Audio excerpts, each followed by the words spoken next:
আসসালামু আলাইকুম, টপ নিউজে স্বাগতম। জানিয়ে দিচ্ছি এই মুহূর্তে আমাদের হাতে থাকা সর্বশেষ সংবাদ আপডেট। শুরুতেই থাকছে দুই হাতে ধারালো অস্ত্র নিয়ে শোডাউন দেওয়া টুন্ডাবাবু গ্রেপ্তার। এরপর থাকছে মুরাদনগরে একই পরিবারে তিনজনকে পিটিয়ে হত্যা। আরো থাকছে সতর্কতার সঙ্গে পথ হাঁটছে বিএনপি মির্জা ফখরুল। তারপরে থাকছে কুমিল্লায় ধর্ষণকাণ্ড পর্নোগ্রাফি মামলায় 4 আসামি 3 দিনের রিমান্ডে।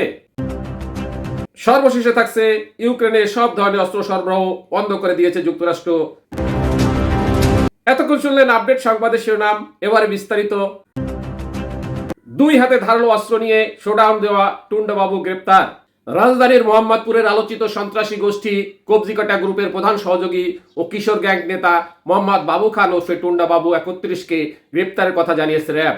গতকাল বুধবার গোপালগঞ্জের কাশিয়ানী থেকে বাবুকে গ্রেপ্তার করা হয়। আজ বৃহস্পতিবার রাজধানীর কাউরন বাজারে র্যাবের মিডিয়া সেন্টারে আয়োজিত এক সংবাদ সম্মেলনে এ তথ্য জানিয়েছে সংস্থাটি। র্যাব বলেছে, টুন্ডাবাবু মোহাম্মদপুর এলাকায় কিশোর গ্যাংয়ের সদস্যদের নিয়ে ছিনতাই, চাঁদাবাজি, ভূমি দখল সহ বিভিন্ন অপরাধে জড়িত। সংবাদ সম্মেলনে র্যাব 2 এর পরিচালক মোহাম্মদ খালিদুর রহমান হাওলাদার বলেন, বাবুকে প্রাথমিকভাবে জিজ্ঞাসাবাদ করা হয়েছে। জিজ্ঞাসাবাদে বলেছে, মোহাম্মদপুরের শীর্ষ সন্ত্রাসী আনোয়ার ওরফে কবজিকাটা আনোয়ারের প্রধান সহযোগী তিনি। কবজিকাটা গ্রুপের প্রধান আনোয়ারের নির্দেশে তিনি মোহাম্মদপুর ও আশেপাশের এলাকায় চাঁদাবাজি, মাদক ব্যবসা, ভূমি দখল, চুরি, ছিনতাই, ডাকাতি, হত্যা সহ বিভিন্ন সন্ত্রাসী কার্যক্রম করে আসছিলেন। গ্রেপ্তার বাবুর বিরুদ্ধে রাজধানীর বিভিন্ন থানায় হত্যা চেষ্টা, ডাকাতি, ছিনতাই, চুরি, ডাকাতি সহ বিভিন্ন অভিযোগে 10টিরও বেশি মামলা রয়েছে বলে জানায় র্যাব। মুরাদনগরে একই পরিবারের 3 জনকে পিটিয়ে হত্যা। কুমিল্লা মুরাদনগরে মাদকের সঙ্গে জড়িত থাকার অভিযোগে একই পরিবারের 3 জনকে পিটিয়ে হত্যার ঘটনা ঘটেছে। বৃহস্পতিবার 3রা জুলাই সকালে উপজেলার বাঙ্গোরা থানার আকবপুর ইউনিয়নের কড়াইবাড়ি গ্রামে এ হত্যাকাণ্ড ঘটে। এ ঘটনায় নিহতরা হলেন রুবি বেগম 58, তার ছেলে রাসেল 35 ও মেয়ে জোনাকি আক্তার 27। মুরাদনগর থানার ওসি মাহফুজুর রহমান এ তথ্য নিশ্চিত করেছেন। স্থানীয় 3 জন বাসিন্দাদের সঙ্গে কথা বলে জানা গেছে, ওই পরিবারের সদস্যরা দীর্ঘদিন ধরে মাদক ব্যবসার সাথে জড়িত। এ নিয়ে এলাকাবাসীর সঙ্গে তাদের বিরোধ ছিল। বৃহস্পতিবার সকালে উভয় পক্ষের মধ্যে নতুন করে বাগবিতণ্ডা ও হাতাহাতি হয়। এক পর্যায়ে উত্তেজিত লোকজন গণপিটুনি ও কুপিয়ে তাদের হত্যা করে। ওসি মাহফুজুর রহমান বলেন, গ্রামবাসীরা অভিযোগ করেছেন, এই 3 জন দীর্ঘদিন ধরে মাদক চোরা কারবারের সঙ্গে জড়িত। স্থানীয়রা তাদের পিটিয়ে হত্যা করে। খবর পেয়ে ঘটনাস্থলে ছুটে যায় পুলিশ। এ সময় 3টি মরদেহ পড়ে থাকতে দেখা গেছে। তারা একই পরিবারের সদস্য। আমরা ঘটনা তদন্ত করছি। সতর্কতার সঙ্গে পথ হাঁটছে বিএনপি মির্জা ফখরুল।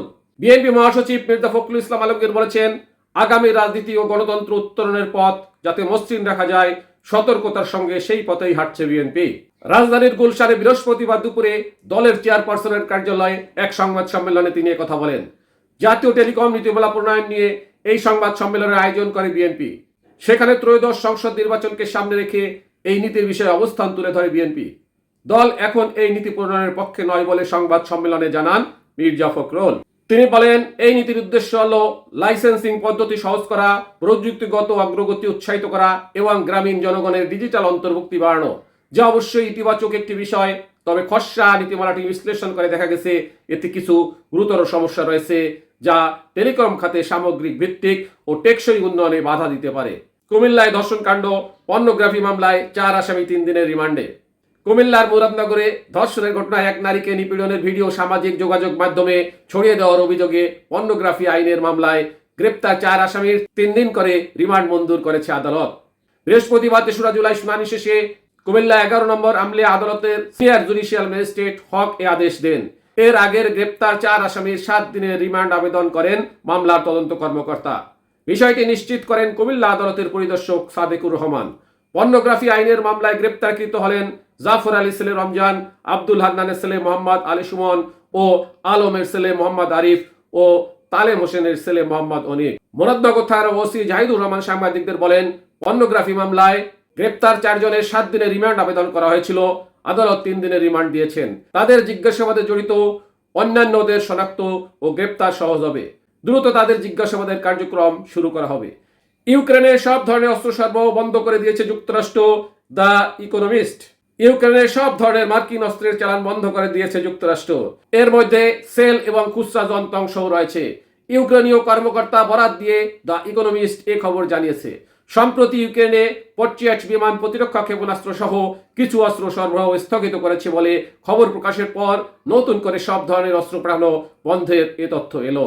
দ্য ইকোনমিস্টের প্রতিবেদন অনুসারে ট্রাম্প এবং জেলেনস্কির মধ্যে ওভাল অফিসে উত্তপ্ত বিতর্কের পরে গত মার্চ মাসের শুরুতেও অস্ত্র সরবরাহ এবং গোয়েন্দা সহযোগিতা সাময়িকভাবে বন্ধ করেছিল যুক্তরাষ্ট্র।